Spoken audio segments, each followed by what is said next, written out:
कि पेरेंट्स का और टीचर्स का रेस्पेक्ट करते हुए किताबों के सामने झुक जाओ, किताबें आपके सामने दुनिया झुका देगी। लेकिन अगर ईमानदारी से और खुददारी से मेहनत करोगे तो कुदरत आपकी मेहनत का एक जर्रा भी जाया नहीं जाने देगी। लेकिन आपकी मेहनत में वो शिद्दत और ईमानदारी होनी जरूरी है। छोटी छोटी चीजें हैं ना, इन पे वर्कआउट करना स्टार्ट करो, बड़े रिजल्ट्स अपने आप मिलेंगे आपको। If you want to rise, rise before sunrise. France में एक मध्यम सा परिवार, छोटा सा बच्चा, उसके फादर खिलौने तैयार करने का काम करते हैं। तो बच्चा आर्थिक रूप से उतनी उसकी फैमिली सुदृढ़ नहीं थी, इसलिए वो भी अपने फादर के साथ, जब छोटा सा था तो फादर भी उसको साथ ले जाते और अपना जो उनका कारखाना था उसमें वो बच्चे को साथ ले जाते। बच्चा वहां खेलता रहता और वो अपना काम करते रहते। चमड़े का वो काम था। तो एक दिन उसके फादर तो काम में लगे हुए थे और वो बच्चा खेलते खेलते चमड़े के किसी वस्तु से उसकी आंख पे लग गई और आंख की रोशनी एक की चली गई। 3 साल का बच्चा। क्यों? आप देखना कि परिस्थितियां क्या होती है। आपको जहां आप हैं छोटी छोटी चीजों के बहाने कर लेते हैं।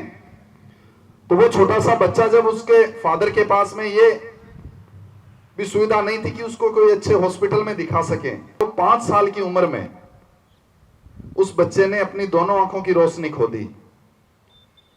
अब आप सोचिए, जो बच्चा 5 साल की उम्र में अपनी दोनों आंखें खो देता है, उसके पास में लाइफ टाइम कुछ नहीं करने का बहाना एक तरफ तैयार था कि उसको खाना उसके घर वाले देते, सब कुछ उसकी परवरिश उसके घर वाले करते।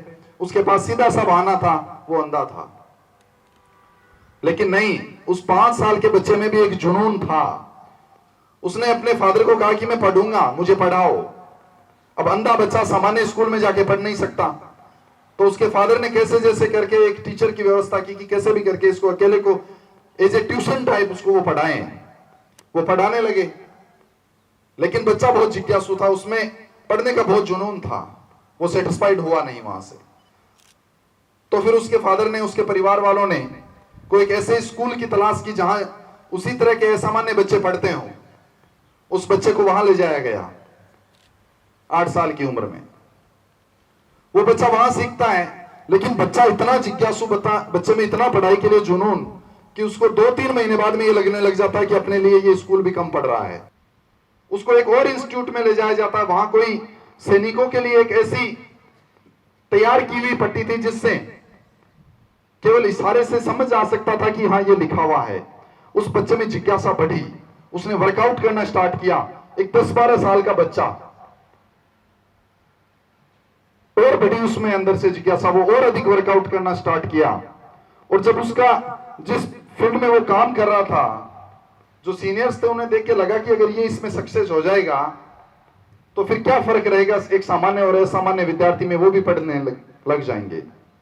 लेकिन उस बच्चे ने संघर्ष किया और एक ऐसी लिपि की खोज की जो लिपि आगे जाके ब्रेल लिपि के नाम से जाने लगी। और उस लड़के को अंधों का मसीहा और ब्रेल लिपि का जनक वो कोई और नहीं, लुई ब्रेल, जो फ्रांस के महान शिक्षाविद हुए वो हैं। एक बार जोरदार तालियां ऐसे शिक्षाविदों के लिए। संघर्ष से भरी हुई जिंदगी। तो आप में से कोई ऐसा है जिसके पास आंखों की रोशनी नहीं है? सिंगल एक ऐसा विद्यार्थी नहीं है जहां जिसके पास आंखों की रोशनी नहीं है। तो जब ऐसे बच्चे ऐसी परिस्थितियों में ऐसा कर सकते हैं, तो आपके पास में सब कुछ होते हुए भी आप किसी से पीछे कैसे रह सकते हैं? लेकिन केवल आंखों की रोशनी से नहीं, उस आंखों की रोशनी तभी दुनिया आपको दिखा पाएगी जब अंदर आपके एक आग लगेगी सक्सेस होने की। आपका दिल उस लक्ष्य के लिए अपने आप को 100% उसमें कंट्रीब्यूट करेगा कि नहीं, मुझे ये चाहिए, मतलब चाहिए। हैरी पॉटर का नाम किन किन ने सुना है? क्या है हैरी पॉटर? आप में से लगभग कहेंगे मूवी है ना, ये कहोगे ना। वो एक अच्छा नॉवेल है और उस नॉवेल के ऊपर फिर मूवी बनी है। उस नॉवेल को लिखने वाले राइटर का नाम किस किस को पता है? खड़े होइए, बताइए। वेरी गुड, जोरदार तालियां एक बार इस गुड़िया के लिए। बैठो बेटा, क्या नाम है आपका? कृतिका। बैठो। जेके रोलिंग, हैरी पॉटर सब पता है, लेकिन उसके राइटर का अपने को पता नहीं। 25 साल की थी जब उसकी मां खत्म हो गई, और उस समय उसको कुछ महीने ही हुए थे हैरी पॉटर लिखते हुए। केवल 4 पेज लिखे थे, और उसे अपनी मां के जाने का अफसोस और दुख के साथ एक सबसे बड़ा अफसोस यह भी था कि उसकी मां को यह पता नहीं था कि मेरी बेटी हैरी पॉटर लिख रही है क्या। फिर शादी होती है, बच्ची होती है, बच्ची का नाम जेसिका है उनकी का, और 13 महीने बाद में वो शादी टूट जाती है।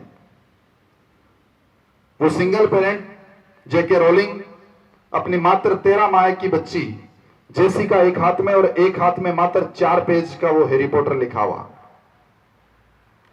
लेकिन हार नहीं मानी, संघर्ष किया, अपनी बच्ची का भी पालन पोषण किया, और साथ में 90,000 वर्ड्स का, 90,000 वर्ड का वो जो नॉवेल है वो उसने लिखा। और लिख के आर्थिक दृष्टि से इतने सक्षम नहीं थे कि उसकी फोटोकॉपी करा के अलग अलग जो पब्लिशर्स हैं उनके पास भेज सके। 12 बार उसको लिखा, किस लिए? कि फोटोकॉपी के पैसे नहीं थे। 90,000 शब्दों के नॉवेल को उन्होंने 12 बार लिखा कि अलग अलग पब्लिशर्स को भेज सकें। केवल रीजन ये था कि फोटोकॉपी के पैसे नहीं थे। सोचिए आप क्या कर रहे हैं अपन। 2 सब्जेक्ट में होमवर्क ठीक सा मिल जाता है तो घर पे जाके मायूस हो जाते हो कि कैसे होगा। सोचिए आप, वो भी तो इंसान ही थे। और ऐसे एक नहीं है, हजारों लाखों एग्जाम्पल है। देखा करो, पढ़ा करो। आप स्मार्टफोन अगर यूज करते हैं तो थोड़े से अपने मैच्योरिटी लेवल को बढ़ा के, बेटा अगर आप 10th क्लास में हैं और अगर आप 10th क्लास के माइंडसेट को लेके स्मार्टफोन यूज कर रहे हैं, तो या तो आपके फोन में, आपके हाथ में स्मार्टफोन ही रहेगा, आप आने वाले कल में स्मार्ट नहीं हो पाओगे। अगर आप यूज कर रहे हैं तो आपकी मैच्योरिटी का लेवल बढ़ाइए। आपसे 5 साल आगे का जो विद्यार्थी है या आपसे 5 साल एज में ज्यादा व्यक्ति है, वो जिस काम में ले सकता है उसमें लीजिए आप, तब जाके आप दुनिया की भीड़ से आगे निकलेंगे।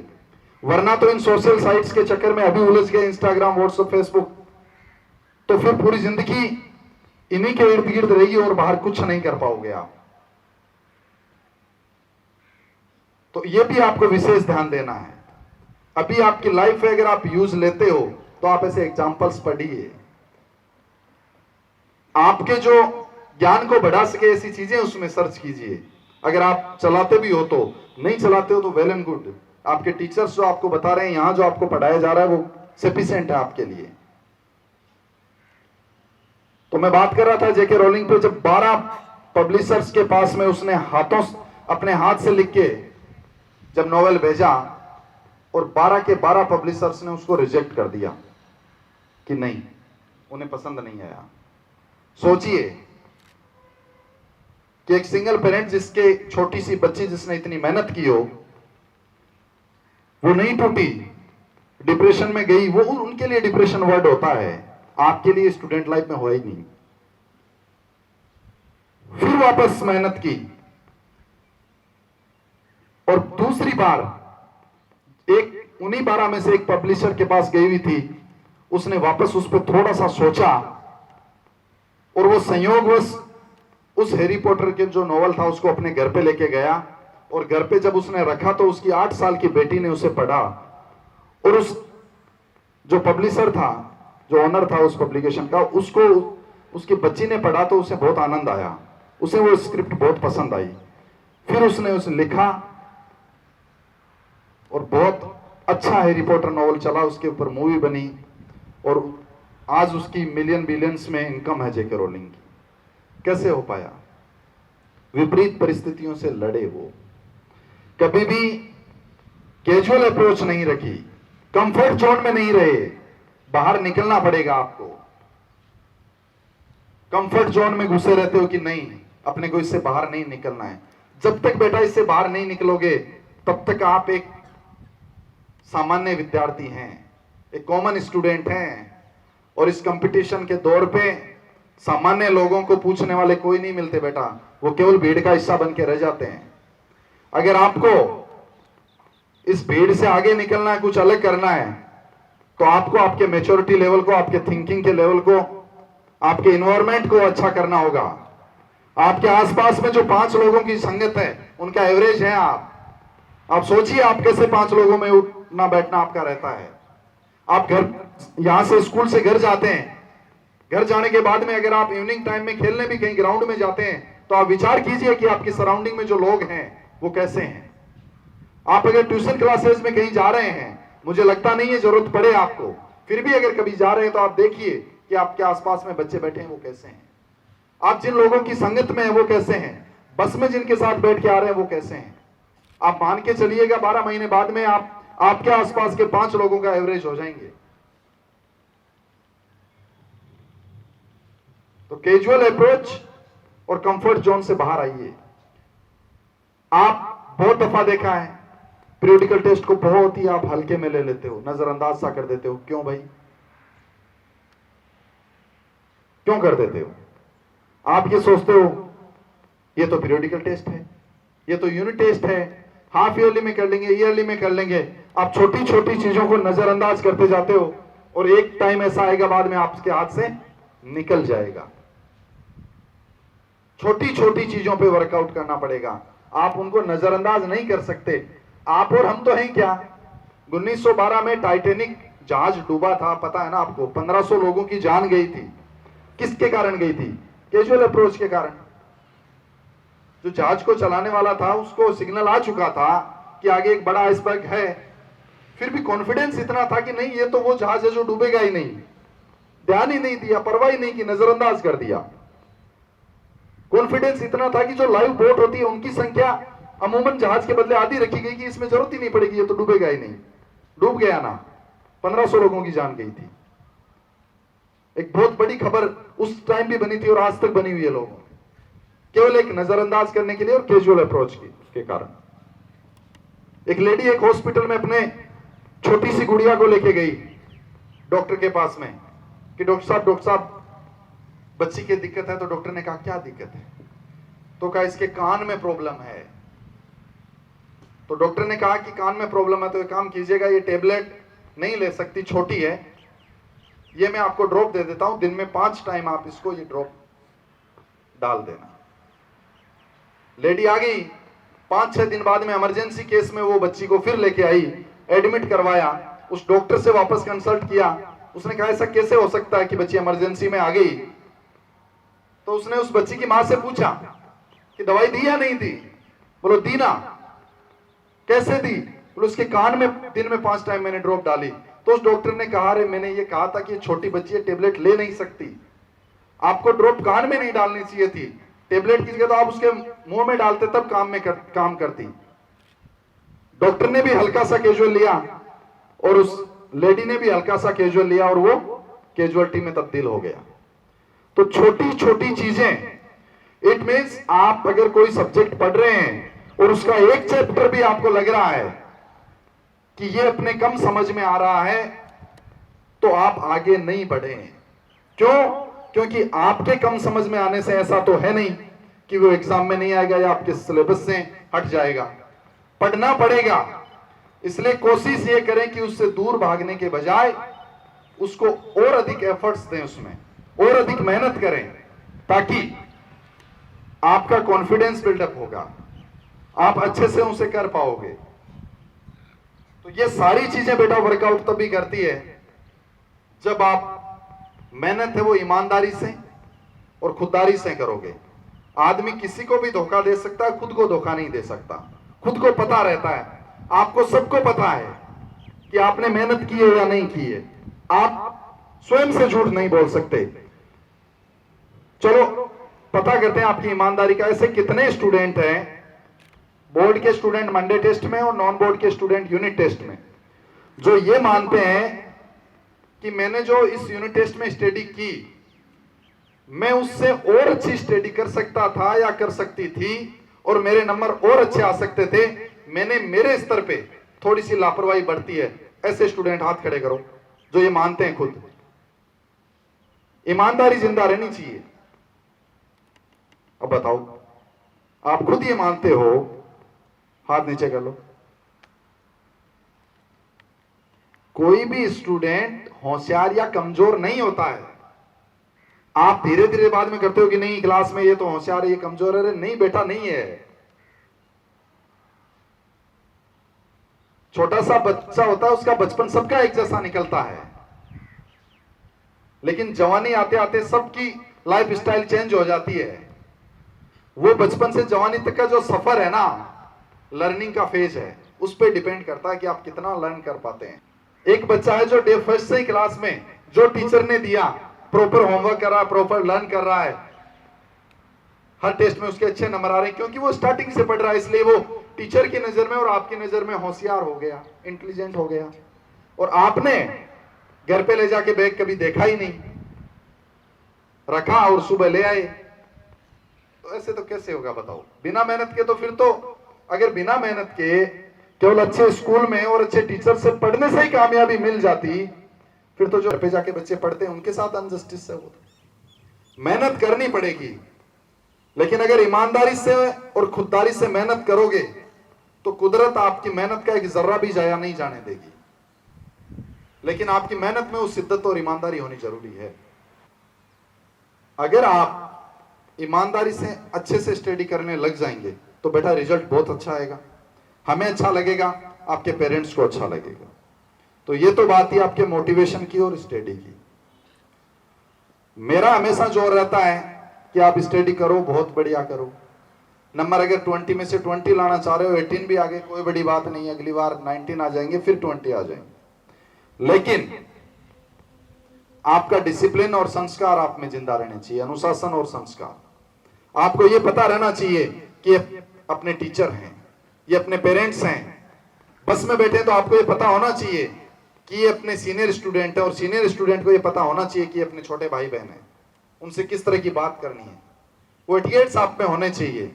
अगर आप घर जा रहे हैं अपने पेरेंट्स से बात कर रहे हैं तो आप में वो सलीका होना चाहिए कि आपका वे ऑफ टॉकिंग क्या है। अगर आपके पास में कोई बाहर से आपके रिश्तेदार आ रहे हैं, सोसाइटी से कोई और लोग आ रहे हैं घर पे, तो उनको लगना चाहिए कि आपके अच्छे संस्कार हैं। अगर आप अपनी जीवन शैली को अच्छे से रखोगे तो आप अपने जीवन में सफल होने से आपको कोई रोक ही नहीं पाएगा। फिर आपके लिए यूनिट टेस्ट, हाफ ईयरली, ये बहुत छोटी छोटी चीजें होने लग जाएगी जब आप अपनी जीवन शैली को सिस्टमेटिक कर लेंगे। थोड़ी दिनचर्या को फिक्स करो, सुबह जल्दी उठना स्टार्ट करो। समझ रहे हो? If you want to rise, rise before sunrise. आप कुछ बच्चे से होते हैं, बस का टाइम हो गया, उससे 20 मिनट पहले उठते हैं, फटाफट तैयार हुए बैठे बस में और आ गए। आप कभी भी किसी भी जो सक्सेस, चाहे किसी भी फील्ड में सक्सेस हुआ पर्सन है, उसकी जीवनी पढ़ना। सारे लोगों में एक आदत ऐसी है जो कॉमन मिलेगी, सुबह जल्दी उठने की। तो आप भी सुबह जल्दी उठना स्टार्ट कीजिए। सुबह के टाइम जो आप पढ़ेंगे वो आपको बहुत ज्यादा बेनिफिशियल रहेगा। आप नाइट को अगर 11 बजे 2 घंटे पढ़ रहे हैं और सुबह अगर 4 से 5 1 घंटे पढ़ रहे हैं, बराबर काम करेगा आपके लिए। तो ये छोटी छोटी चीजें हैं ना, इन पे वर्कआउट करना स्टार्ट करो, बड़े रिजल्ट्स अपने आप मिलेंगे आपको। कि पेरेंट्स का और टीचर्स का रेस्पेक्ट करते हुए किताबों के सामने झुक जाओ, किताबें आपके सामने दुनिया झुका देगी। और याद करो आपके पेरेंट्स को कि वो क्या चाहते हैं आपसे। कितना अच्छा लगेगा जब आपका अच्छा रिजल्ट्स आए, जब पीटीएम में वो आए और आपके क्लास टीचर ये कहें कि नहीं आपका बच्चा बहुत अच्छा स्टूडेंट है। चाहे नंबर कम आ रहे हो, केवल अंक तालिका और नंबर ज्यादा आना ही आपकी लाइफ में सक्सेस के मेजरमेंट नहीं हो सकते। नंबर अगर आपके कम आ रहे हैं फिर भी आपका टीचर ये आपके पेरेंट्स को ये कहे कि नहीं आपका बच्चा बहुत सिंसियर है, आपका बच्चा बहुत डिसिप्लिन्ड है, तो आपके मम्मी पापा का सर उठ जाएगा बड़े फक्र से उस टाइम। वो आपको करना है। धरती पे रूप माँ बाप का उस विधाता की पहचान है।